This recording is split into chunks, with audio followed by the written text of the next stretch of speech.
Good Thursday, February 27, 2020. I'm Sabah Fakuri for the Heart and Home podcast.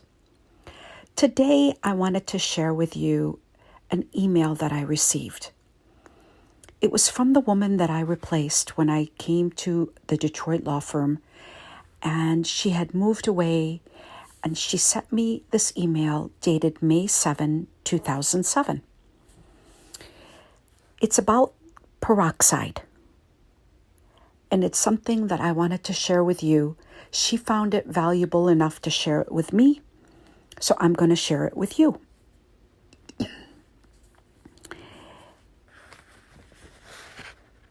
This was written by Becky Ranzi of Indiana, a doctor's wife, and I want to share it with you. She was over recently for coffee and smelled the bleach I was using to clean my toilet and countertops. This is what she told me. I would like to tell you of the benefits of that plain little old bottle of 3% peroxide you can get for under $1 at any drugstore. Well, I think it costs a little bit more because I buy it all the time. And the peroxide can run anywhere from $2 to $4 at a CVS or any, drugstore. What does bleach cost? It varies. My husband has been in the medical field for over 36 years, she continues, and most doctors don't tell you about peroxide. Have you ever smelled bleach in a doctor's office? No. Why? Because it smells. And it is not healthy. Ask the nurses who work in the doctor's offices and ask them if they use bleach at home. They're wiser and know better. Did you also know bleach was invented in the late 1940s? She continues. It's chlorine, folks. And it was used to kill our troops. Peroxide was invented during World War I in the 20s. That's 1920s, not 2020s. This was 100 years ago. It was used to save and help cleanse the needs of our troops and hospitals. Please think about this. 1. Take 1 capful, the little white cap that comes with the bottle, and hold it in your mouth for 10 minutes daily, then spit it out. I do it when I bathe. No more canker sores, and your teeth will be whiter without expensive pastes. Use it instead of mouthwash.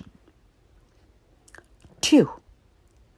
Let your toothbrushes soak in a cup of peroxide to keep them free of germs.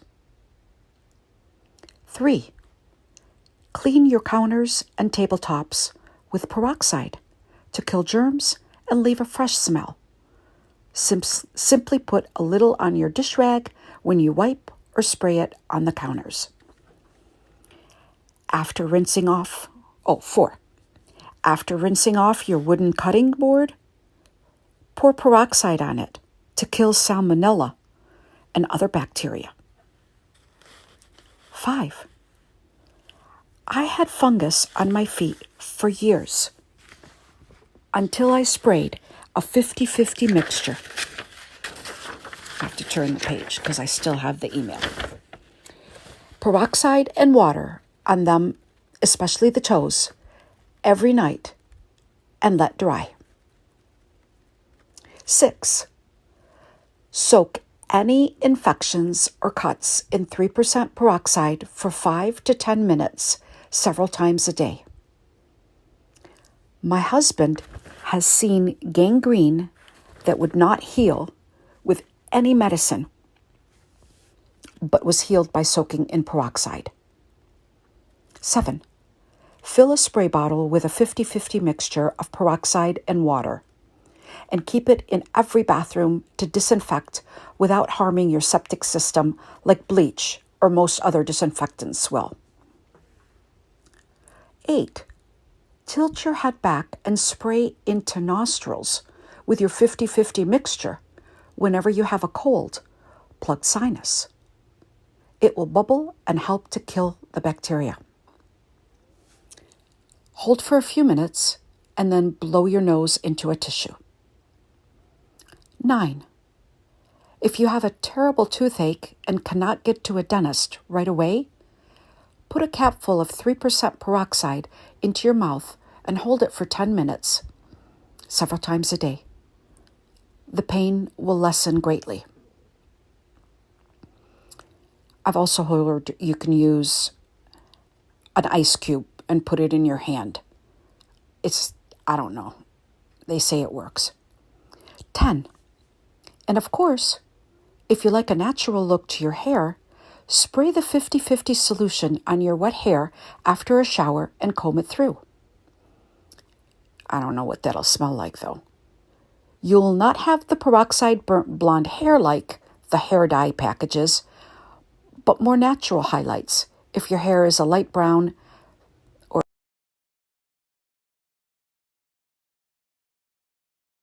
dirty blonde. It also lightens gradually, so it's not a drastic change. 11. Put half a bottle of peroxide in your bath to help rid boils, fungus, or other skin infections. 12. You can also add a cup of peroxide instead of bleach to a load of whites in your laundry to whiten them. If there's blood on clothing, pour it directly on the soiled spot. Let it sit for a minute, then rub it and rinse with cold water. Repeat if necessary. 13. I use peroxide to clean my mirrors. There is no smearing, which is why I love it so much for this. And she concludes, I could go on and on. It is a little brown bottle no home should be without. With prices of most necessities rising, I'm glad there's a way to save tons of money in such a simple, healthy manner. This information really woke me up. I hope you gained something from it, too. Pass it on. For the Heart and Home podcast, I'm Sabah Fakuri. If you enjoyed this episode, please share it and please consider being a listener supporter. I'll talk to you tomorrow.